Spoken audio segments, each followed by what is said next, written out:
Et voici l'image du jour. C'est une classe du lycée La Perouse. Ces jeunes vont pouvoir aller étudier en Europe via le programme Erasmus+, un dispositif qui était seulement ouvert aux étudiants.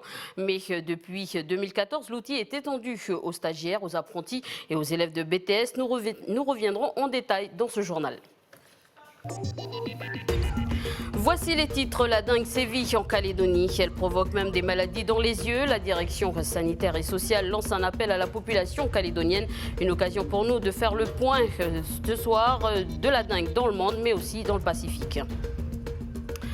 L'association des pêcheurs de VKP Vauconé-Poya ne veulent pas que les palangriers du sud et du nord pêchent dans les DCP, les dispositifs de concentration de la zone. Ceci parce que le poisson se fait rare. Pour montrer leur mécontentement, une pétition a été lancée et a recueilli 200 signatures. Reportage dans ce journal. Du poisson, ce n'est pas ça qui manque à Poum. Pour la suite de notre feuilleton consacré aux préparatifs de la fête de la mer, ce soir nous accompagnerons les pêcheurs de l'île de Tonlo au nord de Poum pour la pêche de Opiko. Vous verrez, ils ont une technique particulière. Nous verrons s'ils ont réussi à piéger les picots. Actualité, formation, les jeunes Calédoniens aux portes de l'Europe. Aujourd'hui, c'est la restitution des expériences des élèves qui ont bénéficié du parcours de mobilité Erasmus pour les formations BTS assistant manager, commerce international et assistant de gestion PME-PMI au lycée La Perouse. Avant 2014, le dispositif Erasmus, c'est un dispositif qui était réservé aux étudiants. Et après 2014, Erasmus devient Erasmus+. Ceci ouvre donc aux stagiaires et surtout aux élèves des BTS, une volonté d'ailleurs du président de la République Emmanuel Macron lors de sa campagne. Chaque année, c'est 10 élèves qui partent partout étudier en Europe. Nous avons suivi l'un d'entre eux, un reportage de Duke Menongo. À 18 ans, Dorian fait partie des étudiants BTS du lycée La Pérouse à candidater pour le dispositif Erasmus+. Il espère décrocher un stage dans une entreprise en Irlande.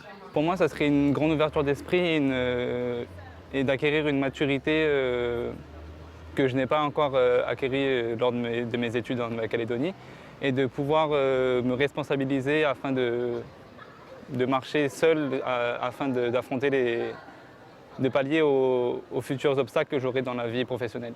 C'est un atout incroyable de pouvoir mettre ça sur son CV. Dorian et ses camarades de classe sont en première année de BTS Commerce International, qui impose un stage à l'étranger de 8 semaines. Le programme Erasmus pourrait financer près de 90% des frais engendrés pour ce stage. Dorian a envoyé plus de 50 mails de demande de stage. Il n'a à ce jour reçu qu'une seule réponse, une réponse négative. Charlotte, elle, a dû passer par son réseau personnel pour un stage en Nouvelle-Zélande. Elle ne bénéficiera donc pas du programme Erasmus, qui se concentre pour le moment sur la mobilité en Europe. La plupart du temps, ils ne savent pas aussi la Nouvelle-Calédonie, ou ils ne connaissent pas forcément notre BTS ou ce qu'on fait dedans. En fait, c'est une réelle difficulté quand on cherche un stage parce qu'on est limité à l'Asie-Pacifique, parce que Erasmus, faut payer des organismes la plupart du temps. Ailleurs, Afrique, Amérique du Sud, il n'y a pas moyen en fait, on ne peut rien trouver. C'est parfois difficile. Par email de prendre contact avec ces entreprises-là.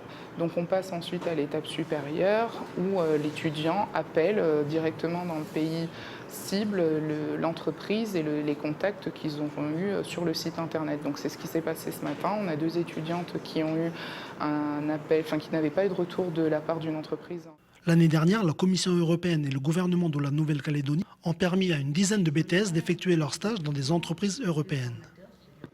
Et pendant que certains étudiants peuvent aller étudier en Europe, d'autres peuvent aller faire des stages dans le Pacifique. D'où la signature d'un partenariat entre New Caledonia Trade et Invest et le BTS Commerce International qui aura lieu dans quelques minutes. Alors pour expliquer ce dispositif, nous sommes en direct avec Pierrick Maury, le président de New Caledonia Trade et Invest. Bonsoir.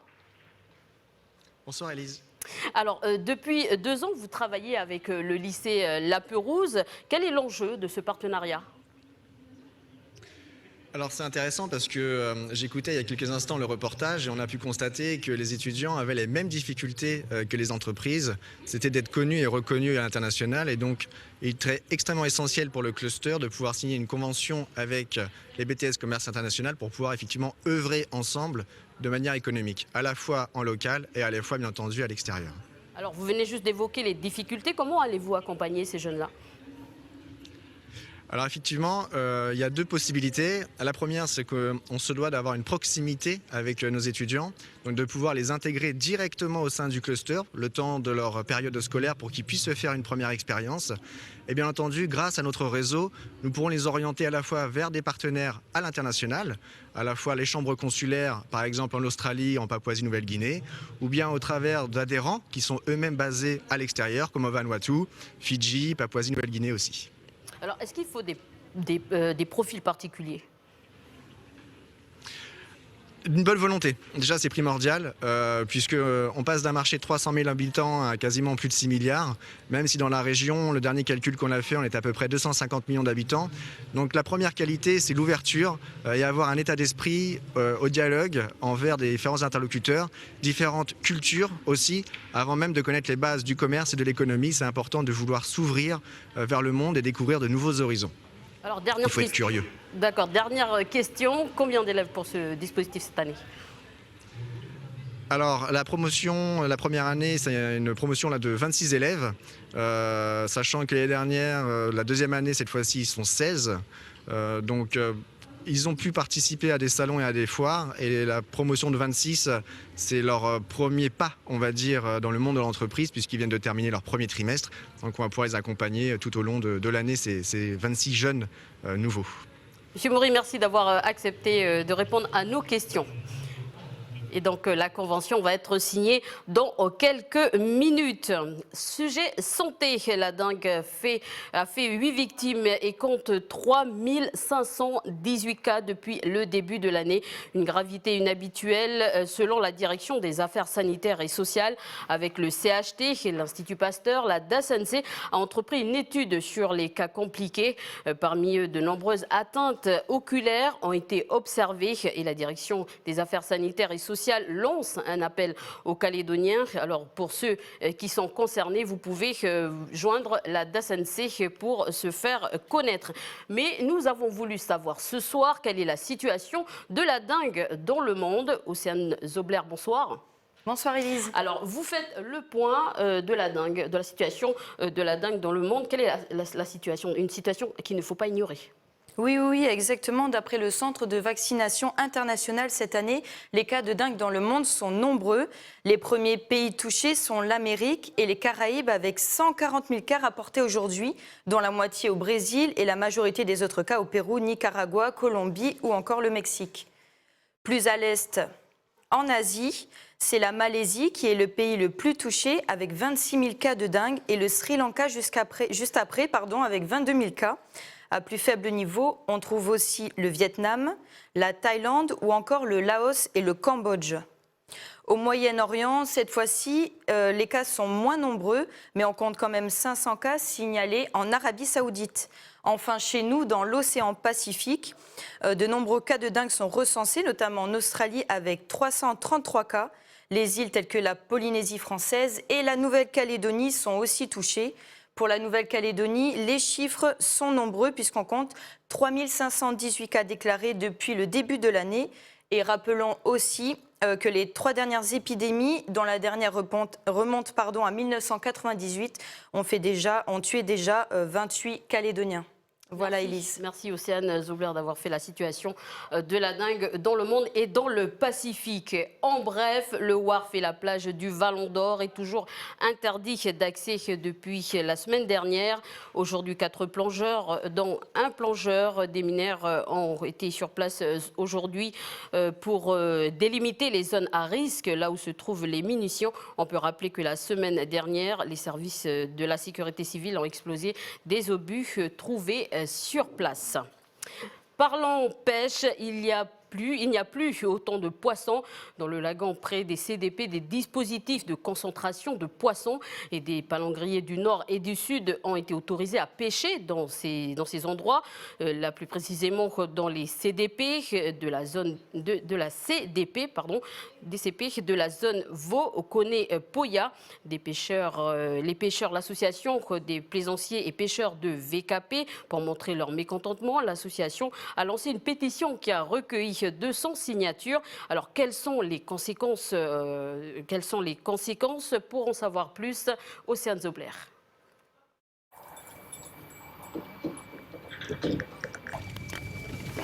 Là, on va sortir à l'extérieur, on va passer par la passe. Et puis après, on va aller au DCP de Népouy. À 8 h ce matin, Jorel et son cousin s'apprêtent à partir en mer. Comme 2 fois par semaine, ils se dirigent vers le dispositif de concentration de poissons à Népouy pour amener de quoi manger à leur famille et leurs amis. Sauf qu'en ce moment, le poisson manque. Les long lines, ils ont été posés autour de nos DCP. On a bien vu le nombre de bateaux qui restaient sur place et qui ont beaucoup pêché, quoi. Qui ont beaucoup pêché au même endroit. Donc ça montre bien que nos DCP marchent. Et ça montre bien qu'ils ont tapé la ressource et puis ils ont dû voir aussi que le poisson était parti, donc ils ne posent plus leur ligne là aussi. Donc on a peur que dès que le poisson revienne, qu'ils reviennent pêcher, tout simplement. Après 1h30 en mer, Jorel et son cousin n'ont toujours pas attrapé de poisson au DCP de Népouy. Ils ont donc décidé de remonter à Point Bout pour se donner plus de chance.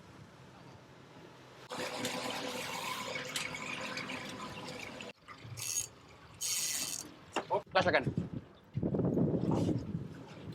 Ah, putain de poisson. Regarde, lâche avant qu'elle meure.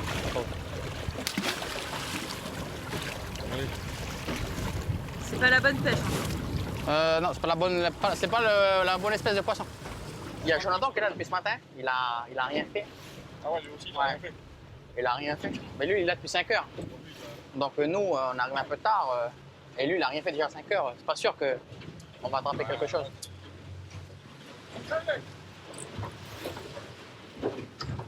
On aimerait que l'association perdure déjà. On aimerait aussi que la province revienne sur leur décision d'attribuer les licences de pêche aux palangriers du sud déjà, et même à ceux du nord, que les DCP soient exclusivement pour des petits pêcheurs professionnels et plaisanciers. Avec cette pétition, Jorel espère ainsi éviter au DCP de disparaître, parce que sans eux, les pêcheurs retourneraient dans le lagon, ce qui pourrait provoquer une ressource en poisson trop sédentaire. Et le poisson, ce n'est pas ce qu'il manque à Poum. Et dans 2 jours, vous pourrez acheter ou déguster du bon poisson à volonté durant la fête de la mer. Comme je vous l'ai annoncé, hier, dans notre feuilleton consacré aux préparatifs de cet événement, on a assisté aux techniques de pêche concernant la pêche à la savonnette. Ce soir, je vous propose une technique plus particulière, mais de la pêche au picot. Et le clan Porou est réputé pour cette pêche. Je vous propose, donc c'est la suite de notre feuilleton ce soir, un reportage de Natacha Ougui.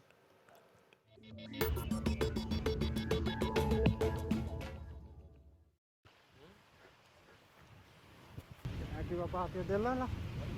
Hein. C'est après ils vont faire ça, là, comme ça. Ils vont tomber. Pour que l'autre il lâche des gens en bas, là. Il va descendre comme ça. Là, il descend dans le trou, là. C'est qui regarde? On a repéré une petite bande de picots, mais normalement, il faut qu'il y ait un qui surveille.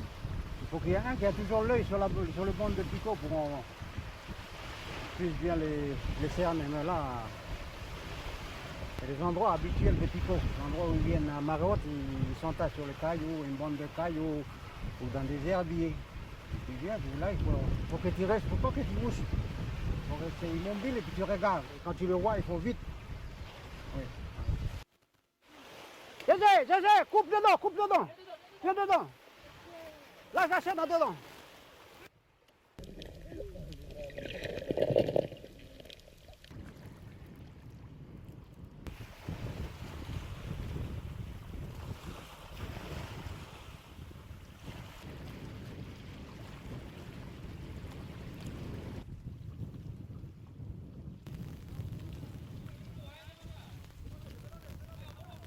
Loulou, ferme. Loulou, Rani. Alors, allez, Pico! Pico! Ferme! Voilà. Ah ouais.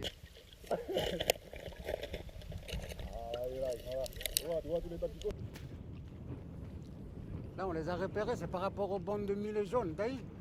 T'as les mulets qui sont jaunes, là. Quand ils sont là, mais les picots, ils sont à côté. Ça fait les mulets, ils étaient là. Les queues bleues là-bas, mais les picots, ils étaient là. Le Caïn, il a coupé, là, mais ils sont descendus.